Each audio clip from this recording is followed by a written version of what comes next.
What are we at? Yeah, you're so good. Oh, thanks. Can you say that again? That's sexier.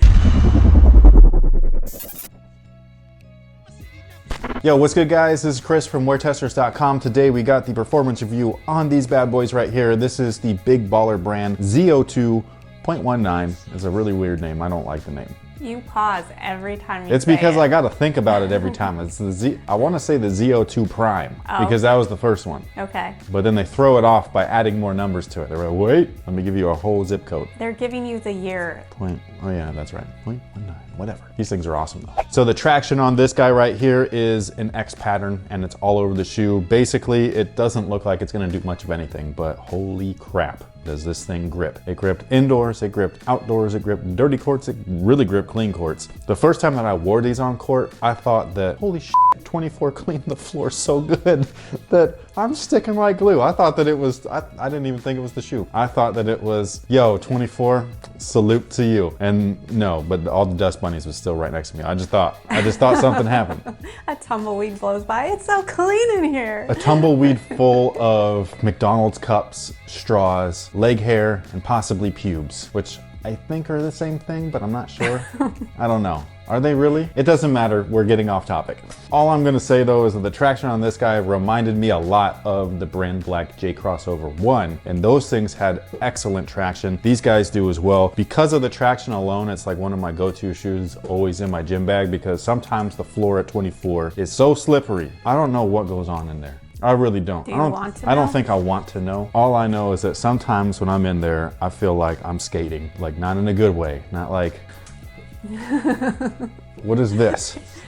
You look like When they you're do on the that. front of the ship of Titanic. No. When That's what you look when they like. glide on one foot and they stick the other foot back, and then the person, whether it's a dude or not, like it could be a guy or a girl, and they always go, and then they just look like they're like that. You know what I mean? You know what I'm talking about, right? Yeah, I do. You do? Yeah. You don't do that in these. Instead, you grip so hard that you face plant, bro. Done. But seriously though, traction on these things is incredible. I'm literally surprised because I didn't expect that from this traction pattern. When I just look at it, I was like, I don't know what's going on here. Obviously, X marks all the spots on there, but I didn't think that it was gonna actually perform as good as it did. It has me curious to know if the translucent rubber on the Jello is going to do the same thing. So fingers crossed. Now the cushion itself has no real name because this is a big baller brand shoe. Almost called it Brand Black. I was so close to calling it Brand Black. But the thing is that they use Brand Black tech. So Brand Black basically, or Santa Ana, although I don't think Santa Ana is a thing anymore. Maybe it is. I don't know. But anyways, the guys behind Brand Black are the guys that are behind making these shoes for the big baller brand. So it's the same exact stuff. If you'll go back and look at product descriptions for like the old Jetlon Plus and all that stuff, or Black Foam, it's basically the same exact thing, nearly word for word as whatever this stuff is. And it feels almost the same too. This is just a great balance between court feel and really nice cushion. It feels premium underfoot. It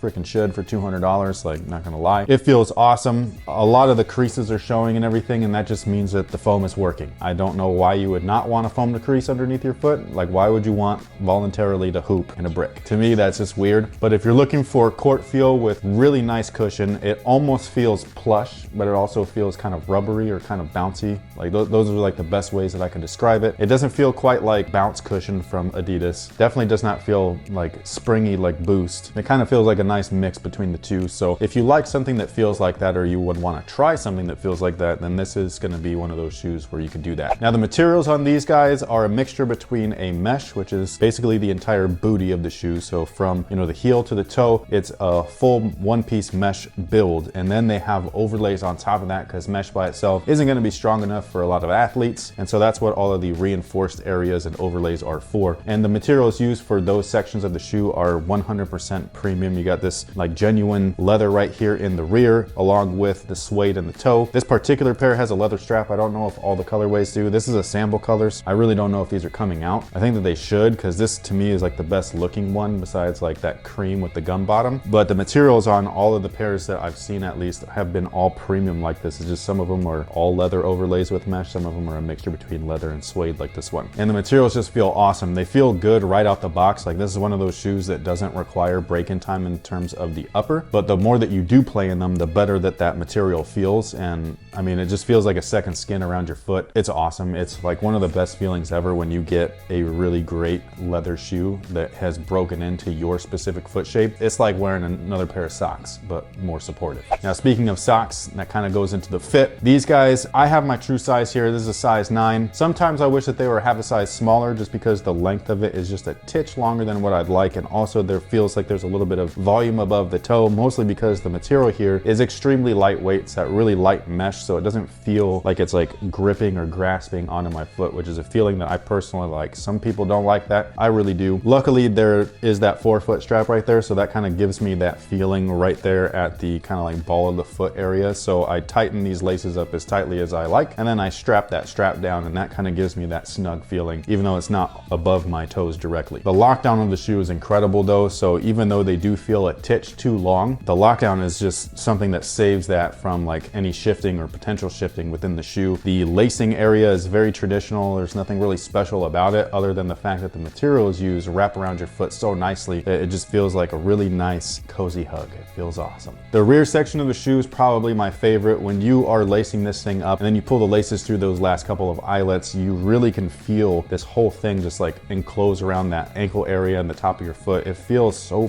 freaking good. I don't know how else to explain it other than the hug thing. Like, it just feels so nice, man. It feels so good, dude. It literally just like cups right around your ankle. It's so dope. Also, the laces, something that I typically, you know, couldn't care less about, but the laces on these, I don't know what it is about them, but for some reason they feel like good when you lace them, like when you tie them down. I don't know, I don't even know what I'm talking about right now, but like, because like laces normally, like it's like an afterthought. Like either they're cheap or they're not, right? Right. But this one, it doesn't feel cheap and definitely doesn't feel like, I don't know what a premium lace would feel like other than like maybe a leather one. But for this being just like a fabric lace, for some reason it feels kind of like a finger trap almost. Like when you tie them up, they just like lock in and they don't move or anything. And when you're done tying them, you double knot them and I never have to worry about the shoe again. It's super weird. Again, laces to me are half the time I really couldn't care any less about them, but for whatever reason on this shoe, it just kind of sticks out. I don't know if it's the mixture between the lace and the leather, but whatever it is, they suck your foot into this shoe and it feels amazing. I think people care about laces. No, some people definitely do. I personally couldn't care less. I care about them. I know people besides you personally that do love, like they complain about hate laces. laces that come undone. Yeah, no, that's what shoe was it? The Harden Volume 3s? Man, I double knot the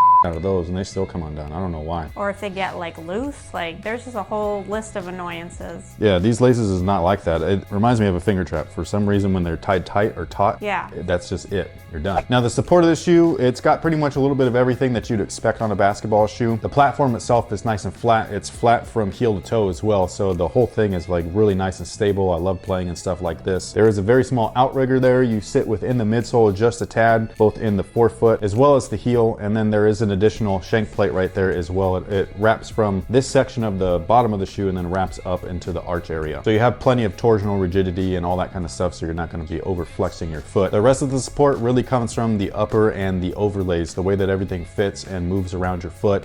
Again, that mesh is really light and airy. It doesn't feel like it's clamped down on you. So again, that's something that I personally like. I like a shoe to feel like it's like really like sucked onto me, almost like a bodysuit. These guys don't feel like that, but because of the materials and because of that forefoot strap, it kind of like gives you that feeling in this section of the sneaker. The back section of the sneaker does feel like a bodysuit. It just wraps right around you. You're good to go. And then there's a very small heel counter. It's basically the shape of that little suede patch right there. It's not anything substantial, but because you are sitting inside of the midsole a little bit, that helps. It reinforces everything, keeps you on the footbed, and that is pretty much where ankle support comes from, not from up here. It comes from being able to keep your foot locked in there. And these guys right here do a really great job of that. And that pretty much takes care of everything. If you needed any more information, including their weight and their scores, you can always click the link in the description box below. It'll head you over to WearTesters.com where you can check that stuff out. These guys are currently available for pre-order for anybody that is curious. Retail price is $200. Again, that's very expensive. It's a small brand though, so it's not like they're mass producing these things. There's not gonna be a million of them. They're pretty much gonna be manufacturing the pairs that have been pre-ordered, and then with whatever money is left over, I'm assuming they're gonna make a few extras so that they can sell them directly on bigballerbrand.com. I almost said brand black again. Let me know what you guys think about these down below in the comments section. Hopefully if you end up with a pair, you enjoy them. I know that I did. Again, it's one of my go-to shoes. I'm excited to play in the next shoe, which is Jello's sneaker right here. And these are definitely different. This is a little bit heavier, a little bit bulkier. These are really lightweight, kind of like a mixture between old gen and new gen. This right here is just old school all the way. Thank you so much for watching. Thanks for all the support. If you have any questions that I did not already talk about within the video, leave them down below in the comment section. I'll get back to you as quickly as I can. And until next time, guys, have a good one.